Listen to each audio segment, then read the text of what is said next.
За сайн байцгаана уу, та бүхэндээ өнөөдрийн хичээлээр долгион хэрхэн үүсгдэг талаар үзэх болно. За долгион усны гадарга дээр хэрхэн тархахыг ажигладаг энэ багжийг долгионы твш гэж нэрлэдэг. За долгионы твшийн маань үндсэн бүтцэн. За энэ хамгийн дээдлийн хэсэг нь болохоор гэрэл үүсгэгч. За энэ дараагийн хэсэг нь болохоор хөдөлгүүр. За тэгээд шилэн хавтан. За дээр нь болохоор 3-5 см өндөртэй ус хийсэн байгаа. За мөн яж нэг тусгай дэлгэц. За энэний дотор талд нь болохоор дигналдж байрлуулсан толь байгаа. За долгионы твшийн тусламжтайгаар бид нэр долгион одоо хэрхэн үүсч байгааг бид нэр харах болно. За эхний хэсэгт маань болохоор энэ долгионыг үүсгэгч энэ хушуу маань болохоор саваа хэлбэртэй байна.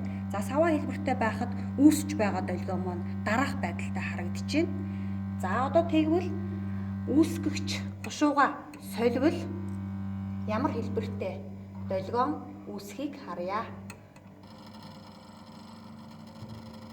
За хоёр үүсгэгчтэй долгион маань болохоор дараах байдалтай харагдчихэв. За одоо тэгвэл хавтгай шугам хэлбэртэй үүсгэгчийг солиод өгвөл ямар хэлбэртэй болохыг ажиглая.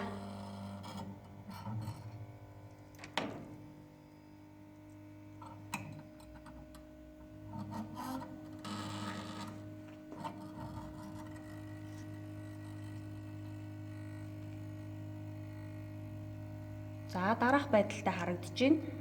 За эдгээр туршилтуудыг ажиглаад дэвтэртээ гүйцэтгэх дараадлалыг нь тэмдэглээд тэгээ энэ ямар долгион үүссэн болохыг өөрсдөө бодож жоод хэлж нэрлэх байгаа.